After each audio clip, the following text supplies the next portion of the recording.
hop on camera with you though. I just got Good. Marcus is Because moving in. I'm trying to, actually make real money. okay, But no worries. talk about that too, about the Brexit and all this other stuff. You want to talk about that a little bit when you get finished? Yeah, I could. Yes. I'm just wondering if I should I do think we're that. live Maybe. by the way right now. It's up to you. So whatever you want to do. You want if you don't want Yeah, I'll see how it goes because I'm gonna switch it up a bit for this morning. So you got a smile on your face like you got something planned. All right, all I right. thought this might be a little fun, and because it's morning as well, and people are looking forward to their lunch times, they're working hard. Beginning of the week is Monday, so I want to really get them looking forward to their lunch, and I'll tell you why. And so I'm excited. So they I'm a probably, they I'm a probably big foodie, so yeah, and I'm a vegetarian, as you know. So yeah, this is pretty important, and it does affect everyone. So yeah, can't wait. we're actually live right now, so I think they hear our chatter. So No problem. good morning to everyone. Good morning, guys. How are you? Let me go and see who's with us to this lovely morning. I'm just checking the notifications. Bear with me. I want to say hello. Good morning. Kenya. Hi, Kenya. Beautiful name. I love any African country names. I think that's so cool to be named after African country or any country of the African diaspora. So shout out to you. Gorgeous name. Kenya. There could be a song made about you too. Who else is in the building? Let's see who else is with us. Derek, hi Derek, good morning. Mona Johnson, good morning. Mario Trawick, Paula Craig is watching. Good morning. Yes, thank you for joining us. You could be anywhere right now. Thank you for joining us. Just waiting for our people to roll in, our family to roll in. Let me see who else is in here.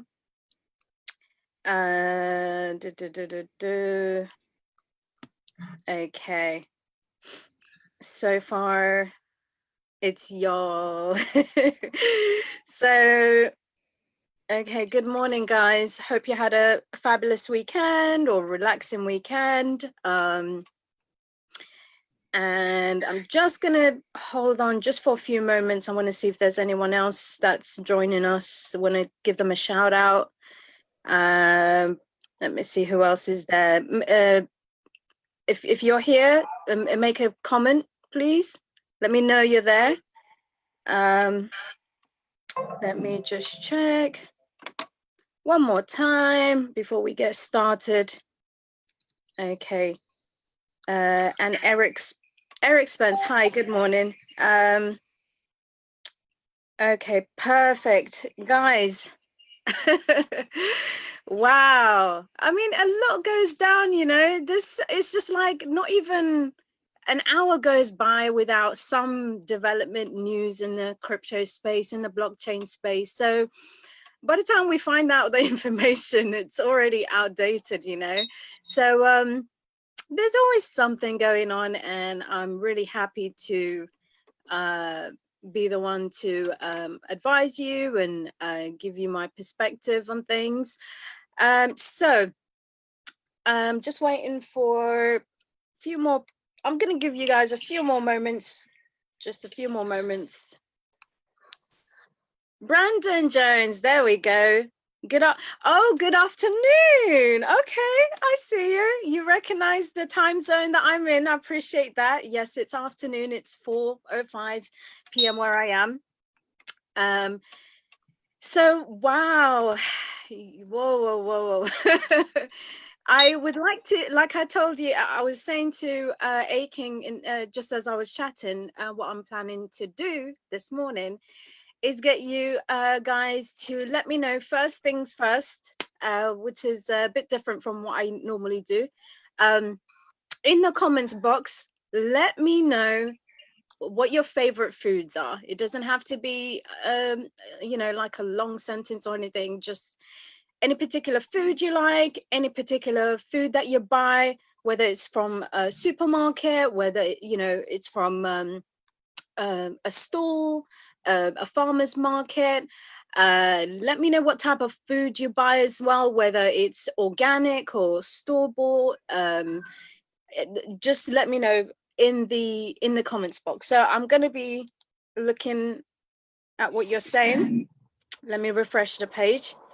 And there's a reason I asked that, because I want to relate it back to what you are currently consuming. And it's really important. This affects everyone, but I got excited with the bigger picture. So and how this would affect our day-to-day purchases, week-to-week purchases, our day-to-day lifestyle, week-to-week lifestyle, and so on. And I'm just checking your comments. Eric, okay, Indian food. Do you like tandoori? Do you like what type of Indian food? And specifically, what ingredients? Like, is it chicken karma that you like? Excuse me, chicken korma. Like, tell me specifically what you like. Is it the chicken part, the beef part? What is it? Just let me know what you like about that. And I'm just refreshing one more time. Okay, so the reason why I asked for you guys to put the before I go ahead, I was gonna say, Aking, what's your favorite food or ingredients that you use the most or purchase? I'm a Trini Guyanese Okay. boy, so like I like roti, bust up shut, curry, oxtail. That's the type of stuff I like. That's the type of stuff I came up from. I came up from sorrel, ginger beer, Yeah, that type of stuff. it makes me, just you saying that is making me hungry. Back in, I was in Grenada not too long ago. I had some saltfish and bakes. Oh my goodness, life was great. So yeah, that's what I like. I like my ethnic culture food. That's what I really love. Likewise. You know why? It's, let's admit we're not being biased, right? But we season our food right. I'm sorry, I've got to state the truth. We know how to season our food, right, guys? African Americans, Africans, West Indies, Caribbean, anywhere you go, wherever we are in the diaspora, we know we understand food intimately. We understand ingredients, flavors. It seems to be inherent, it seems to be within us. And so yeah, it's going to be extremely wonderful time to see the developments that are going on regarding food. And that's why I'm asking you specifically what foods you like, what dishes, but within the dishes or within the ingredients you buy, which ones specifically you like or you buy or you consume. Because there was an announcement today that IBM have been working on a food blockchain, and it's going live. And the biggest news, and I think this is a huge marker of things to come, because if you remember last week, I spoke to you about Walmart and how it's mandatory for their suppliers by next year, September, for them to be on board with their blockchain project in regards to traceability of leafy greens in this particular case. But because they did a pilot test on sliced mangoes, and they found that they saved time in terms of what was it? It took a week using the existing standards and protocol to 2.2 seconds. So that was one of the biggest motivating factors for them to come out and say, look, we've tested it, it works, That's it. All of our suppliers, if you want to work with us, want to do business with us, you're going to have to get with the program by this deadline, because it's not just the efficiencies, but there's also one of the challenges in the food industry, and where consumers trust is so important, is to do with the quality and to do with the what would you call it, the what was I going to say? There's another word I wanted to use.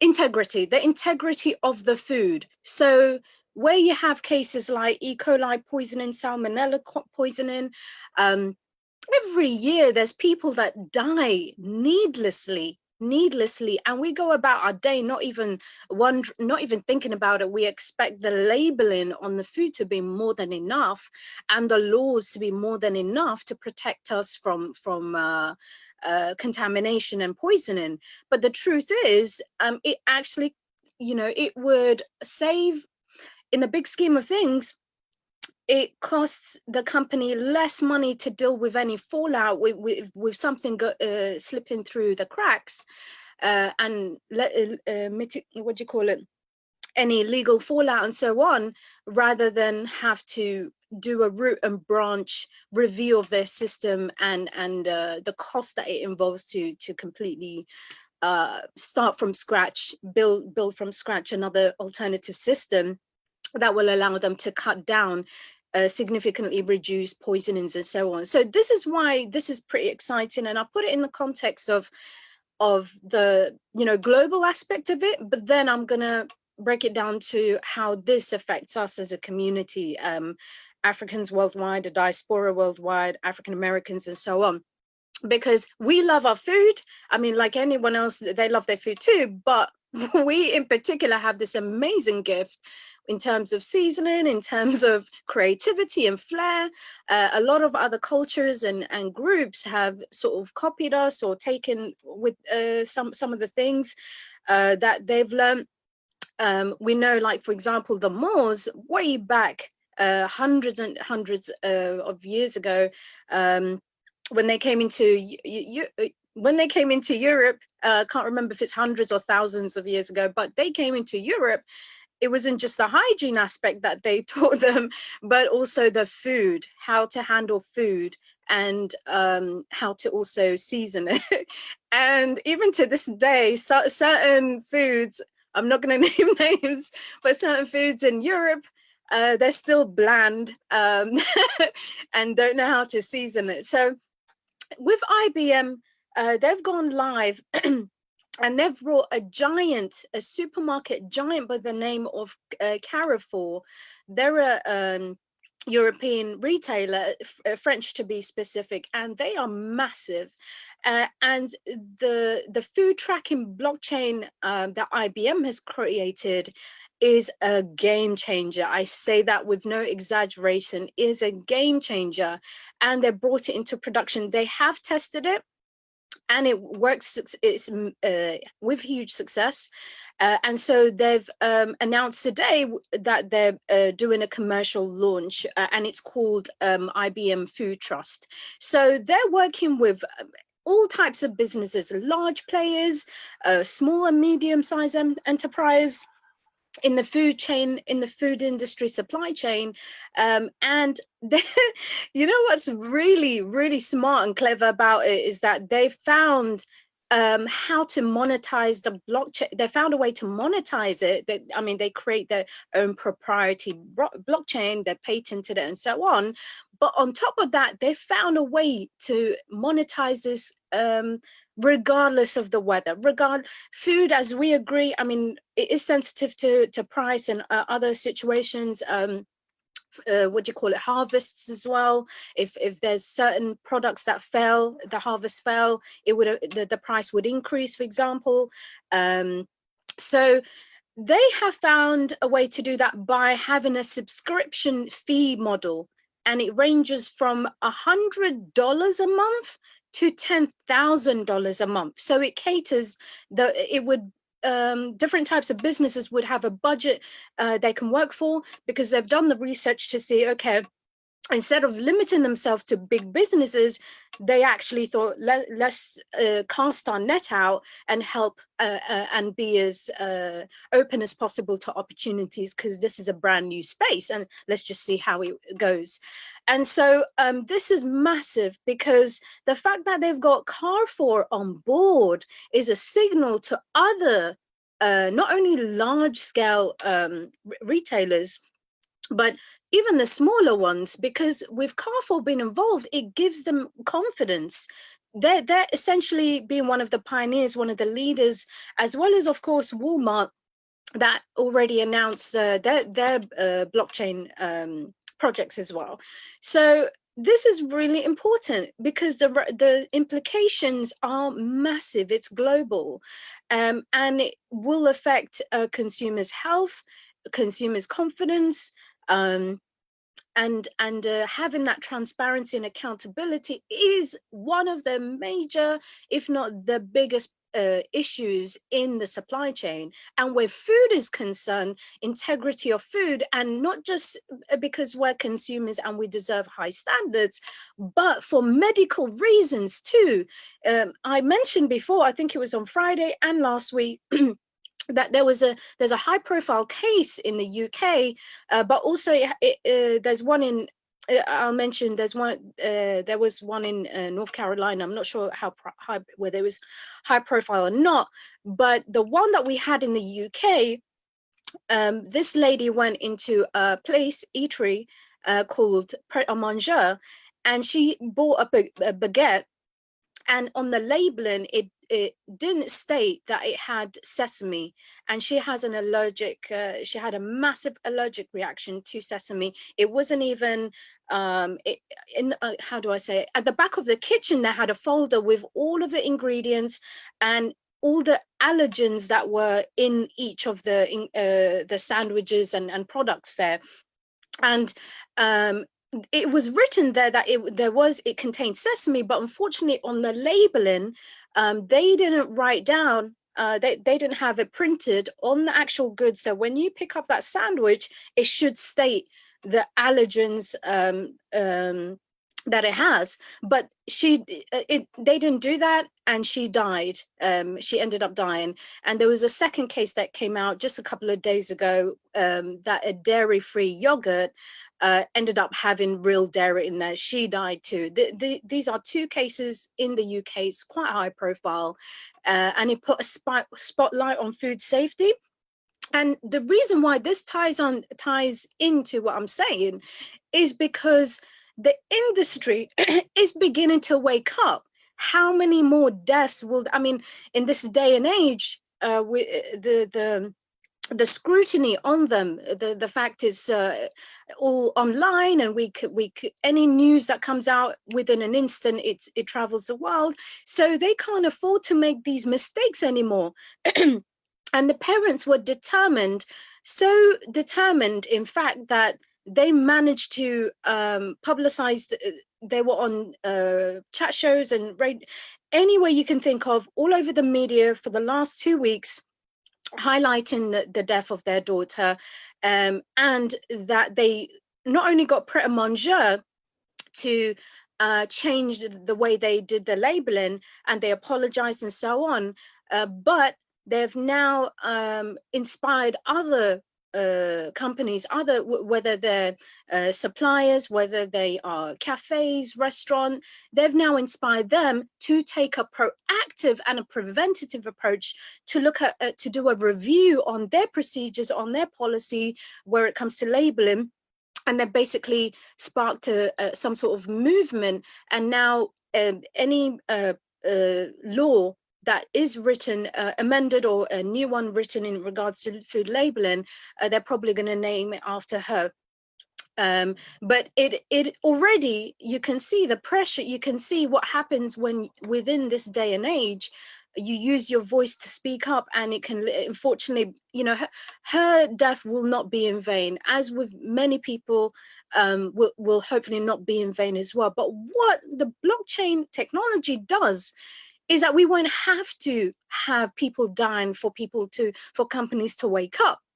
we won't have to have people being poisoned for them to take it seriously, or their bottom line to be affected, their margin to be affected in such a way they take notice. Those days are numbered, thank goodness, with the blockchain. Those days are numbered. And I'm so happy with that, because as a vegetarian, I do want to know where my food is coming from. I don't want a situation where I look at the label, it's telling me whatever it's telling me, and maybe I'll never find out that in fact it was in a factory that was handled with meat, or I'll go on in my life never finding that out.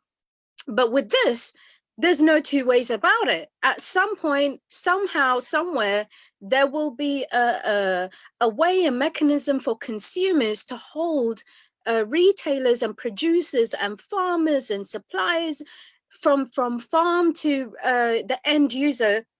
The way we're going to be seeing a lot of the shift in power, the shift in control, the shift in transparency and accountability coming back to us, the consumer. And that is a major trend we're seeing, not just with food, but elsewhere as well. And with this technology, it can actually help us. It's on our side. We can use it as a tool to be able to push that through. And that's why I literally I'm excited, and I love any company that doesn't even wait for other companies to then feel forced or pressured to take action.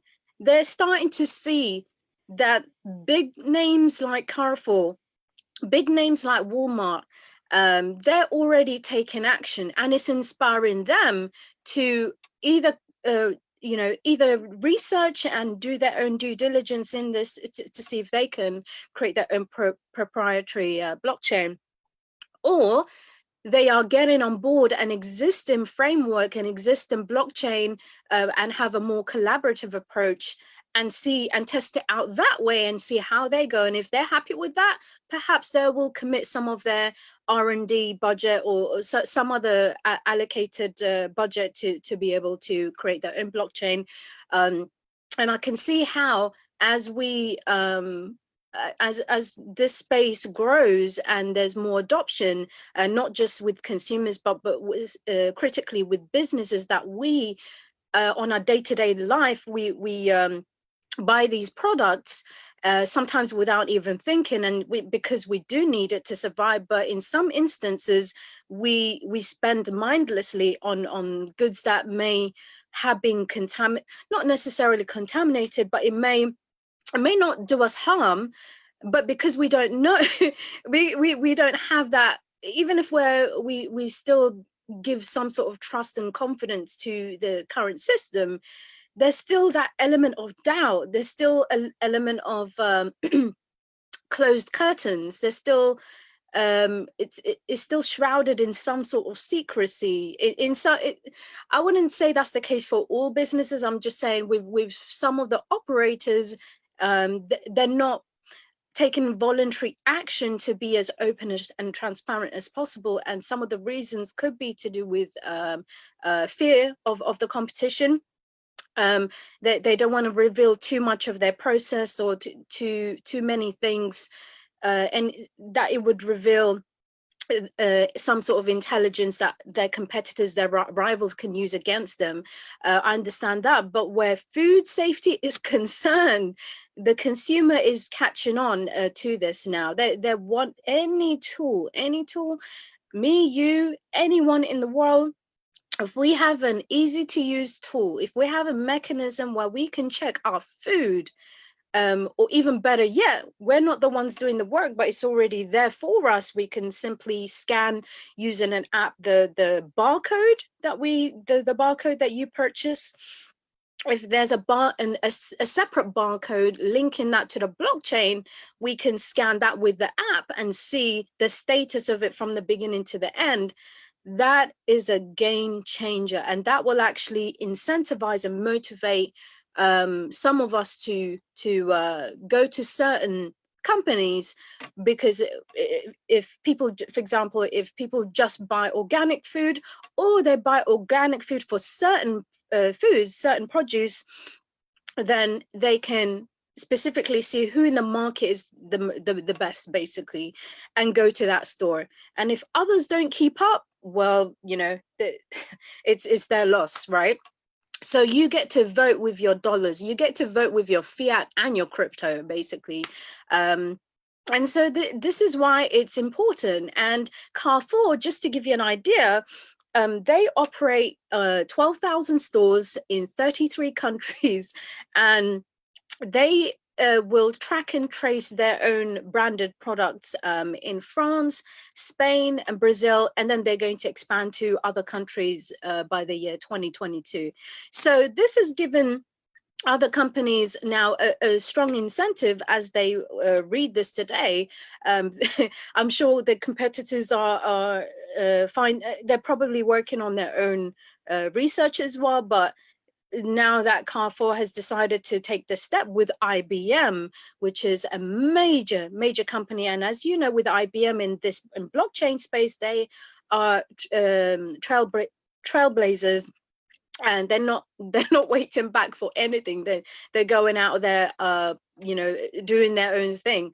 So the fact that they've got all these collaborations and their own proprietary blockchain and ideas and whatnot is really important. It's another signal to the market. It's another signal to these legacy industries, with legacy, what do you call it, processes and methods. By that, I'm talking about the traditional way of doing things. And in some cases, it's crazy to think that some suppliers are still using pen and paper. That to me boggles my mind, you know? So when you're talking about, for example, if you purchase, it could be anything, but if you purchase goods from the Caribbean, produce from the Caribbean that originate from the Caribbean, for example, or in Africa, for example, that's going to be even more important to us as Black people, well, and worldwide, because we not only can see where it originated from, we can actually use that power, that information, to empower ourselves by deciding to support these farmers, to support these growers, suppliers, you know. So that's what's really revolutionary, because we can use this. I mean, what I'm seeing basically is, with all these developments, I'm seeing what's happening on a global level, but then on another level, like within that, I can see how with the advantages of that, we can help, like, to create another ecosystem, to somehow create another layer where we have an ecosystem within an ecosystem, where we're supporting, actively using these technologies to support one another worldwide, whether it's you know, products from Brazil, products from Grenada, products from Ghana, South Africa, Kenya, anywhere. And Kenya, for example, ships flowers to the UK and worldwide as well.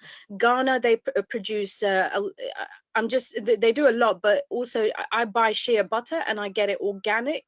And I make sure it's from a Black entrepreneur, Black business, and or an entrepreneur that is either the UK based, or whether they are Africa based. I somehow I have to find a way to make sure I do my own due diligence to make sure it's actually coming from them. So, but with the blockchain, what it will do for all of us is now give us that voting right. It will not vote, not that right. How do I say that option?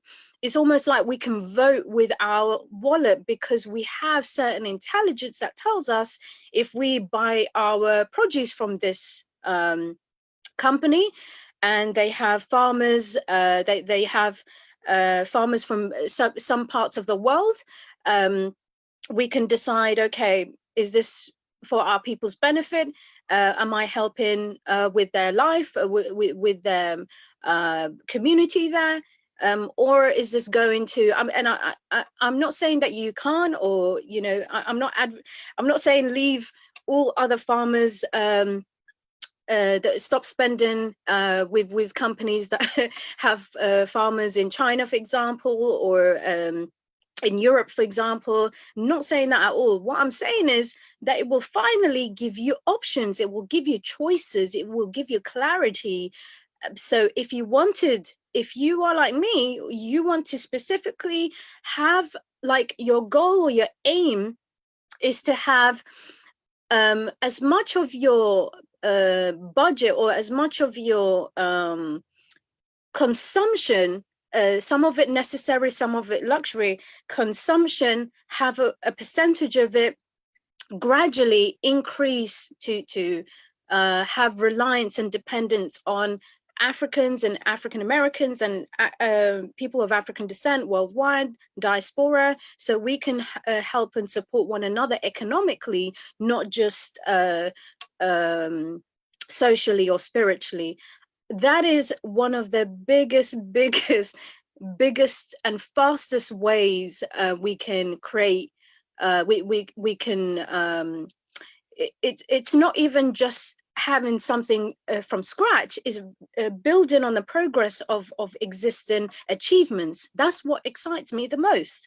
So if you're consuming that thing every day that you love, it could be Indian food, like Eric said, or some other foods that you like, or your veggies and fruits, which we definitely need for a healthy diet, healthy lifestyle. That's non-negotiable, right? But if we can have a choice as to where we what brands and what businesses to support, again, that's another game changer. So I'm watching these developments and I'm seeing it, okay, from a global view. I wouldn't mind buying this from Walmart or buying this from Carrefour, but I would prefer to have the ability to choose to help. To, if I'm buying shea butter, for me, I exclusively non-negotiable. I make sure and I buy it from African producers, specifically from Ghana. But if there was other produce or foods or goods or some other thing where you're not too strict about where it comes from, but as long as it's high quality, you want to judge it by its quality and integrity, that's also fine too. So again, this is such an important development on several areas, and it will. And what they said was that they're actually listening to consumer. This is what Carrefour said. They're listening to their consumers, and they're using that the feedback that they're getting to go to the producers and partners and suppliers and say, look, this is consumer orientated. This is where we're going in the future. And this is what we're doing for them. We're adapting, and this works.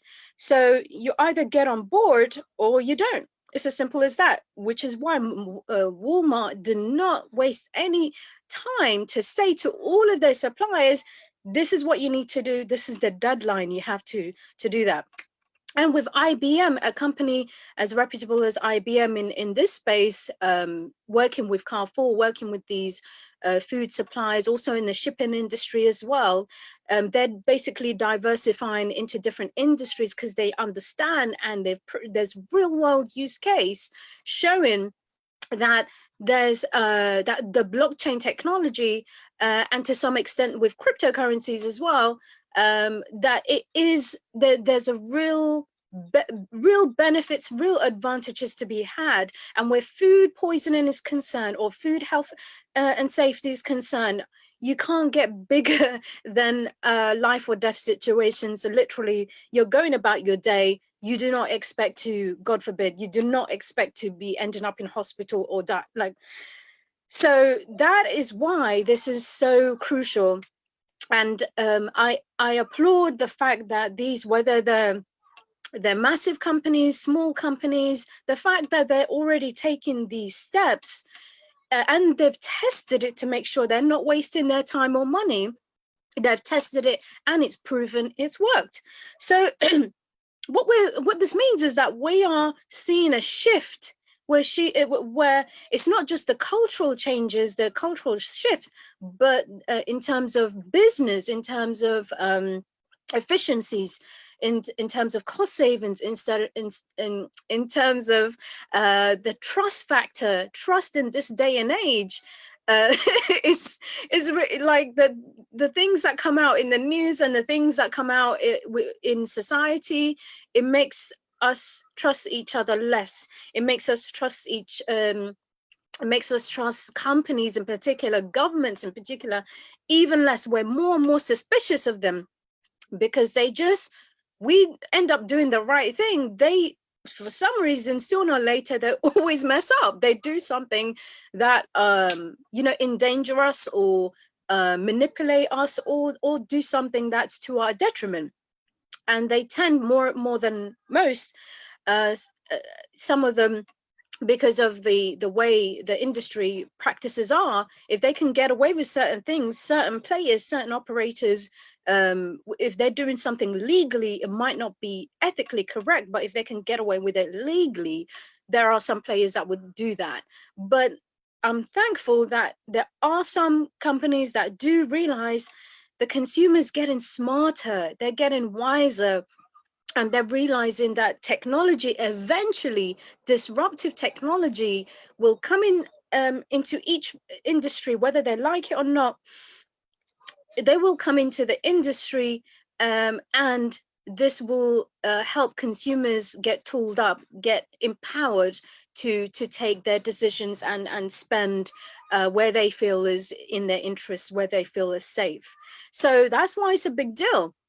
And I can see how other companies, not just in the food industry, but they're going to see this and wonder how it will apply to their industry too, and make a decision whether they want to be a pioneer, if they want to make the first move first, or whether they're going to have proprietary blockchain, or have in-house blockchain engineers, programmers, and developers, or whether they're going to just jump on existing ones that have been proven to work and just collaborate with other companies and see how it goes. But certainly, no one now can. I mean, they may question it, but it is clear again, case after case after case, blockchain is saving time, is saving money, is saving lives. I kid you not, saving lives.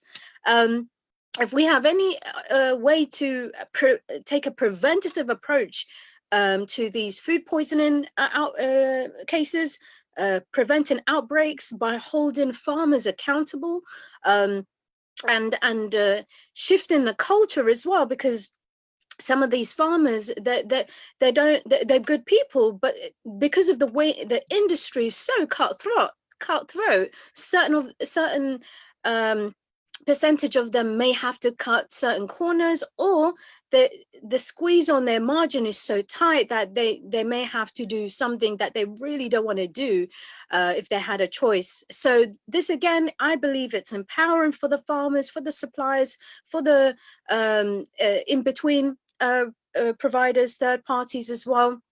And eventually, speaking of third parties, eventually that the chain of parties, I believe, will actually increase, a decrease rather than increase with this technology. And so this is this is really powerful. I can't. There's no other words I can use to make you understand the implications of this. And in fact, at some point, if you haven't experienced it already, you will. When you go to your local supermarket or farmers market, wherever it is, you will start seeing certain mention to the blockchain, or to, you know, how they have their unique selling points, or they in some supermarkets where they have like their marketing material in bullet points, nice coloring, just to give you that extra confidence and have trust in them. This is what they, you know, their quality assurance and something like that. At some point, you're able to perhaps see a barcode to see what their policy is, and be able to look for any particular information on their blockchain, you'll be able to scan that and see where they stand, and it is 100% verifiable. I think that's one of the most empowering things that will happen to humans everywhere worldwide. And in fact, today I was actually watching the news in regards to climate change, and reports that we're off target, and that we're still on course to have a 2 degrees increase in the planet's temperature if we don't change our ways now.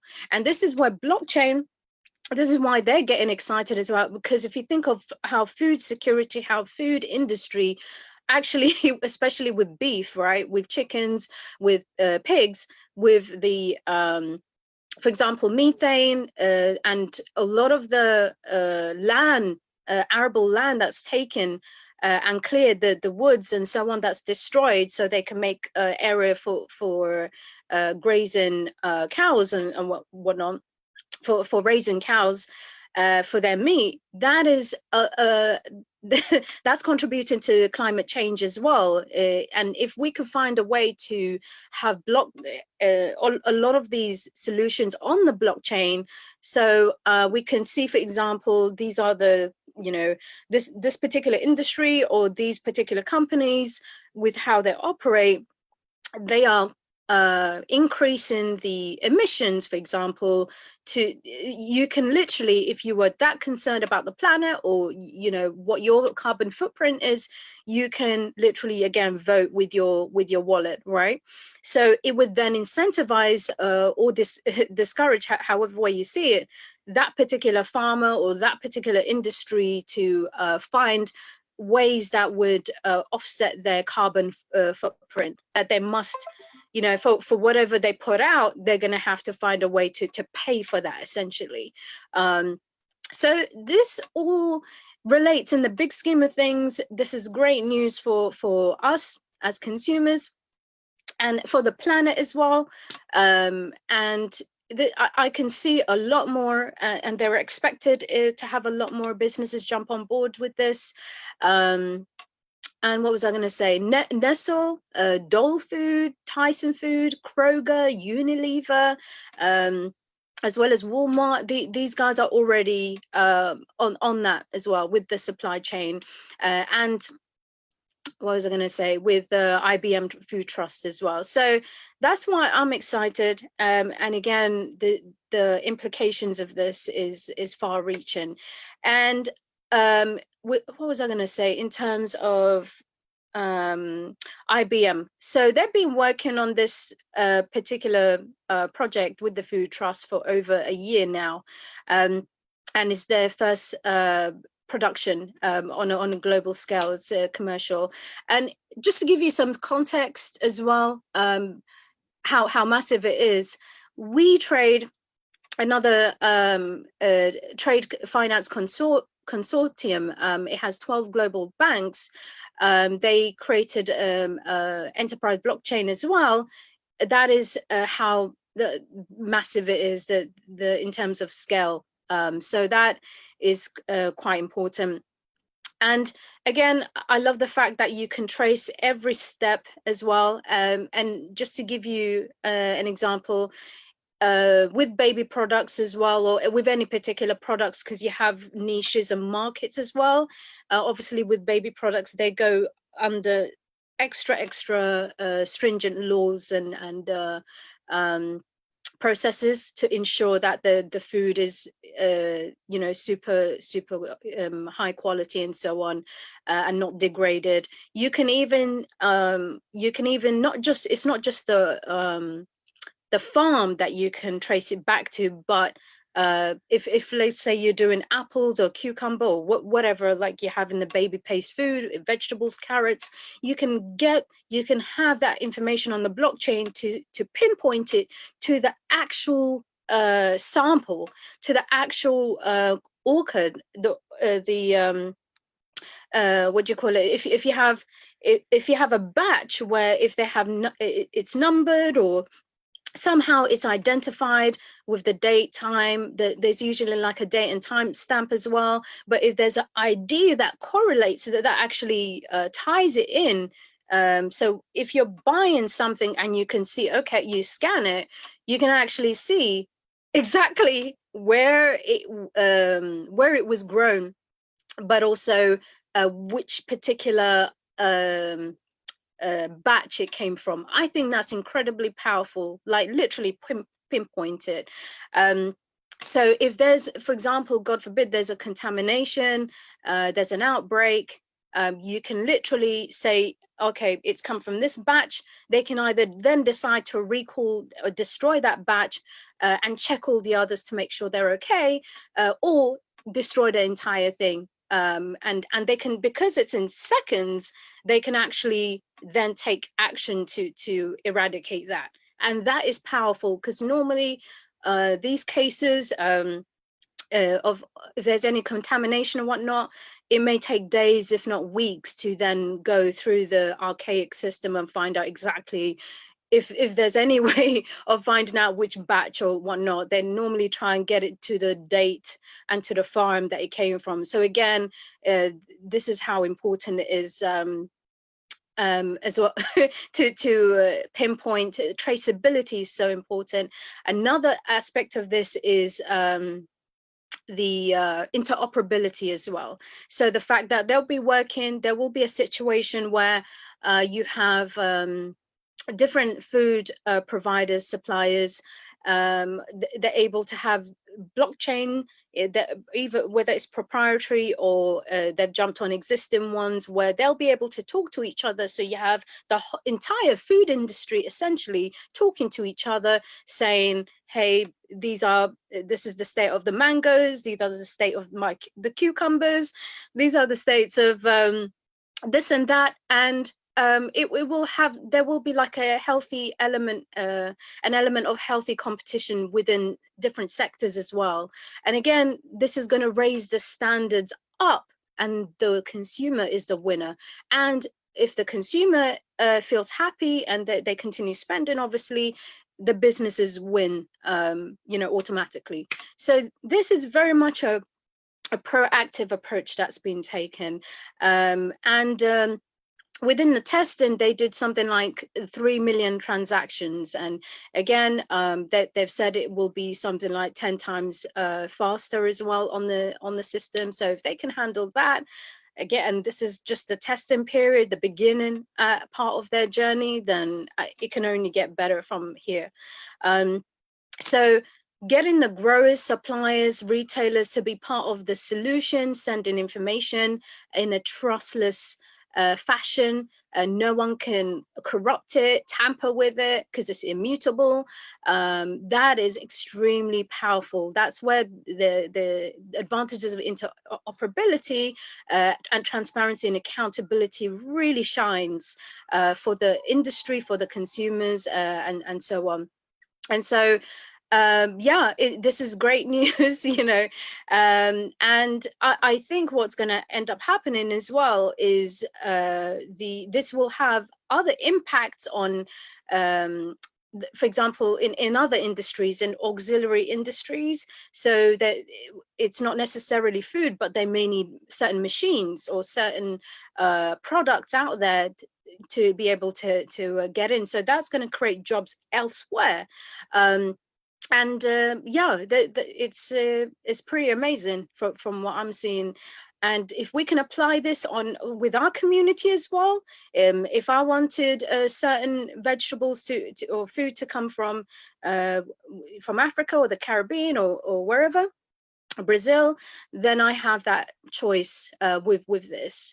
So that's why I wanted to know, guys, where you want, what type of foods you like, where you buy it from, and you can see how this links in with how this is going to impact you, and that you as the consumer have real power to decide. I mean, you have it now, but with this development, you're definitely going to have even more of a say. So that's quite important. So what I was gonna, there was also something else I was gonna say, that they're testing it Carrefour, they're testing it on tomatoes, chicken, and eggs at the moment. And chicken and eggs in particular, because one of the problems with the industry is E. coli and salmonella breakout. And they also have like a list of different types of poisoning and contamination. They're working through that, and so whatever foods tend to be produce that tends to be affected the most, that they use in the blockchain to help them identify that and prioritize that first, which is fantastic for us. And yeah, it's again going off the back of the developments that we saw with Walmart, and that they're trying to, basically the problem that they're trying to solve is that every piece of fruit, meat, vegetable, that it will be accounted for with the traceability aspect. So whatever you're eating, consuming, you can be sure to to almost to 100% that it's safe, and in case it isn't, there will be real repercussions, and there will be evidence, there will be proof to show in the blockchain, this is the party that is that should be punished and held accountable. So even on the legal aspect, the legal system, it makes it so much easier to convict them. But what's really important to this, it acts as a deterrent. So they know they won't even let it get to that part. It acts as a deterrent, as a preventative tool for them to take to be more careful. Otherwise, they will pay with consumers obviously leaving them. So yeah, that's there was also they basically want to become like the FedEx of tracking, but for food, tracking for food. So yeah, it's great, and growing adoption with that. That's what I anticipate, in my opinion, and you're going to be seeing it in stores near you. So what do you reckon, Aking? Love it. I love it. Imagine your food. Yeah, go ahead. Sorry. No, you go ahead. No, go ahead. No, I was just going to say, imagine everything you eat, Aking, everything you consume, to a certain with certain degree of trust that it came from certain places, but you also have the power to support your brothers and sisters worldwide. How does that make you feel? Man, that's pretty exciting information, to be honest. I'm telling you, it's real. That's why I got excited, because I'm like, dude, I'm a foodie as well. So I'm like, okay, but I wish certain things could be in place. And at the moment, there are brothers and sisters working on this, not just on the food industry, but others. And I just love the fact that it can give us a lot more power through the transparency and through quality. Because I know, okay, let's be honest here. I know some of you guys know customer service in our community is not the best in the world. However, I see that as a way to if you switch it, we can see and work on that together. And with the blockchain, that will certainly hold our brothers and sisters to account. But we're happy to spend our dollars, our pounds, and euros where we feel that we can support them, but it will also encourage them, it will incentivize them to raise the quality, raise the bar for themselves, but foster that culture of excellence, because Black excellence is real. So we should apply it to our food, apply it to everything that we consume, and we can do that. I feel you, Azzy. I feel you. Well, when you get past something, there's no stopping you. So your food ain't ever going to be the same. Like hopefully within the next 5 years, 10 years, wherever you end up going to buy, whether it's takeaway food, takeout food, or shopping market, farmers market or supermarket, that's Black owned, there will be a lot more. We will see more of them popping up and being on the blockchain. Good deal. Good deal. Yeah. So what's going on with the market? Charts. I'm actually about Hashtag to charts. pull it up for you right now, matter of fact. Mm-hmm. And that's not all. There was other developments, but I'm give you some time right now. Time to turn. Appreciate it. Let me pull up the chart real quick. But you can see how important it is, right? Oh, of course, extremely, extremely. All right, let me just log out of this stuff so I don't get notifications everywhere. Do, do, do, do, do, do, do, do, do. That's made all this talk of food has made me hungry now. Yeah, I I'm hungry. That's why I said you guys are gonna get excited about your lunch times now. It will inspire you and make you think about what you're buying as well. All right, so I'm gonna show Bitcoin real quick because we're almost out of time. So I just want to show my ideas on Bitcoin. Hmm. Nothing has really changed so much. There's been some alts that popped here and there. There was a project that popped did really well. It's like for an exchange, but let's take a look at Big B and see what's going on. Hmm. See my screen? Do you see my Yeah, screen? yeah, I can. Yeah. All right. So basically, we're still in this descending triangle. That's the way that I see it. I'm in long term, big picture. We went on this a little bit of a bullish. Let me see if I could depict this a little bit better. So we're making short term higher lows, but I see this more of a channel than anything else. The trend line being something like this right here. So I see us like in this little channel right here. So I actually see an opportunity for Bitcoin to push up again to get us back into this red line area. So this right here, this is just a, when I'll talk about this descending slope, it is a zone, not exactly a line. So it could push up a little bit higher, even up to 6,800, even up as high as $7,200 again. But it wouldn't necessarily violate this downtrend. That's the way that I see it. I don't see it violating the downtrend until we get above 7,500. So for me, in my opinion, nothing has really changed. Bitcoin is still bearish until we get above 7,500. Um, we're at 6,600 right now. So it's up to the top investor who are decide if this is opportunity to buy or not. But I do see a potential run up to $7,000. I don't think we'll get to 7,500, but things can change. So I do see a potential run back up to 68 or 70 or even $7,000. But still, the bias still very much so bearish. And ultimately, I still think we have to come back down to at least $5,000 at the very, very minimum before anything really changes. But $5,000 is my next long-term target. After 5,000 would be the 3,300 range. After 3,300 would be the $1,800 range. So that's my long-term targets.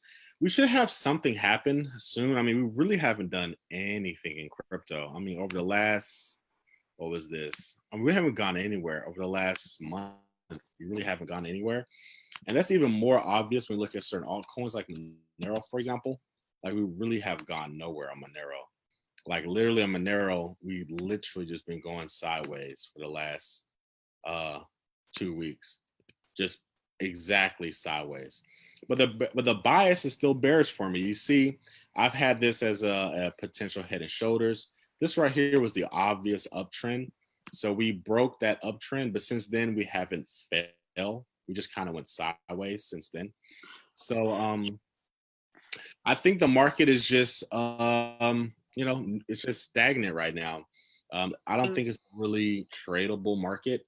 For long-term holders, I think the bias is still bearish, meaning that we'll see a further drop. So on Monero, I could see another 50% discount possibly. But right now, nothing's really happening. I don't know what else to tell you. Let's go back to Bitcoin.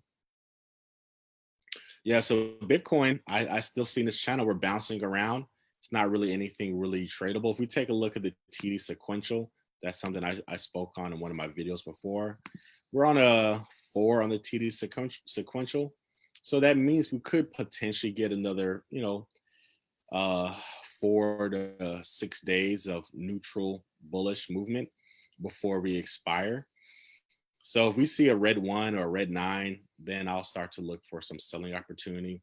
But right now, things are just sideways on crypto. That's why I see it. But there's been some exciting things coming out of the UK, right, Asmeret? Are you exciting things? You mean dramatic things? Yeah, dramatic. Regarding Brexit. I don't know about exciting, but certainly, yeah, on the 17th of October, and I think 17th to the 19th of November, which is, what is it, 10 days away, 9 days away, we're about to find out whether there's a possibility of a deal or no deal with the European Union. And so everyone's on tenterhooks. Some people are speculating and even trading this as well on the GBP pairs, because a lot of the concerns with the no deal scenario is that a lot of the businesses, especially multinationals that are currently based in the UK, may relocate to Europe. And in fact, some of them have already made their decisions to do that as a choice. But here's the thing: if it's a no deal, there's certain industries that will be impacted. That quite apparently the price of goods and services may go up. In fact, we're seeing some in anticipation of that being raised. But some people are seeing this as a massive opportunity.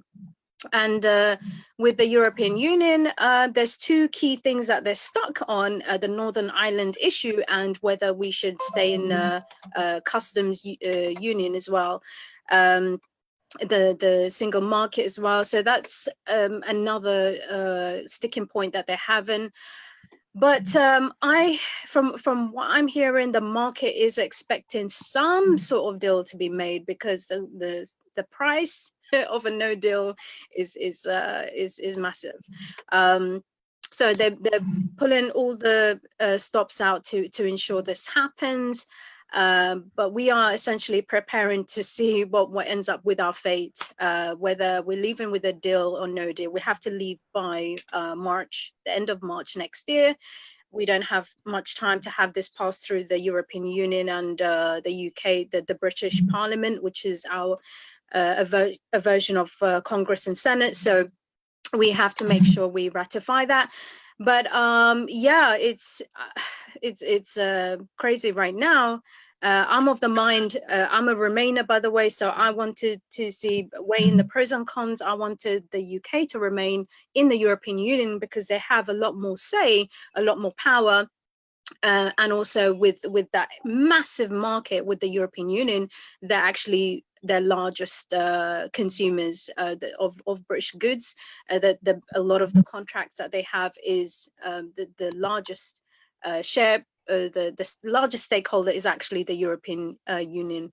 And also we have to potentially go back to visas. Before, you didn't have to have a visa to travel throughout European Union. You also had a healthcare card that made sure you got free healthcare access. All of that will be changed when we leave the European Union. But yeah, I do see opportunities to trade on that news, to speculate. So yeah, the dates are to watch are October 17th. Perhaps they may make some sort of surprise announcement before, because they know all eyes are on them, market's watching. So if they have some sort of agreement to then extend it to November, then actually, you know, that the market will take that very well. If we don't, you know, I do anticipate, in my opinion, that we're going to see the pound drop. So yeah, that's I mean, living in London, in Britain, it is definitely going to affect me and people that are here that I know of. And you know, I know there's been some crazy situation. I'm not going to talk about certain, you know what I'm talking about, but I'm not going to talk about what's been going down in Washington, DC. But I know you guys also have some crazy drama that you're dealing with right now too. Speak on it. No. I'm not going to, because this is crypto related. But I will tell you something which will put maybe a smile or a laugh. Sorry, give me a second. So, you know, you have these celebrities. I wanted to end it with something fun and light. So, you know, you have these celebrities that have been endorsing cryptos, and whether it's ICOs or how much cryptocurrencies they have or whatever. I thought this was hilarious when I read it. Yeah, I wanted to also. I had other news to share with you guys as well, such as China adopting big blockchain standard, and South Korean, a member of a particular party saying that we should be a bit more lenient on ICOs, regulate the negative aspect of it, but keep the good things that's happening in South Korea. But this part, I'll end it with this. So Soldier Boy, I don't know. I thought he disappeared somewhere, never to be heard of again. But this guy came back somehow, and he drops a single called Bitcoin. Right now, he is attempting to brag about the money, the profits he made through cryptocurrency investment. But it doesn't make sense if you listen to it. He made something. He said 100 racks of Bitcoin. And so basically, he spent something like $6,000 on Bitcoin, and he says it basically that his currency portfolio is comprised of one BTC purchased for $6,000. So he didn't make sense with that, and he said something about PayPal as well, that he regularly transfers cryptocurrencies via PayPal. His lyric says, send it through the PayPal. And we obviously know that you can't do that. PayPal does not have a mechanism. They're not on the blockchain. They don't do that. But he may be referring to using PayPal as a method of payment for peer-to-peer platforms like local Bitcoins, for example. So, some of the things, even with Eminem as well, in Kamikaze, he mentioned, he gave a shout out as well to cryptos, and Royce the 5'9" as well. Yeah, also had Wu-Tang Clan. I think it was Young Dirty. I'm not sure who exactly got involved. Obviously, they had Cream, their crypto. And yeah, you have all of these celebrities jumping on board, and here's the thing I find quite clever is, even if they don't understand the technology, even if they don't understand the implications, maybe they do, maybe they've done their research and so on, but even if they don't, here's the thing: you have other crypto enthusiasts worldwide. They could be from Japan, they could be from Europe, they can be Africa, whatever. If they for somehow, like, maybe there's even imagine all these conferences, Bitcoin and blockchain conferences. Now imagine on their playlist, right, to get the crowd hyped up, or just have it playing in the background, they want crypto related songs to be playing. Even, like, you can imagine that perhaps they'll play Soldier Boy's Bitcoin or Kamikaze, who knows, but the fact that that will be on, that's quite smart, because they'll get royalties for that. Or it depends how they publish their music, but if they do it via the blockchain or something, there could be a situation where you will literally just be eaten for the rest of your life, because you put a song out related, jumping on that bandwagon, and having that perhaps someone's Googling to try and find certain songs with Bitcoin or crypto in it.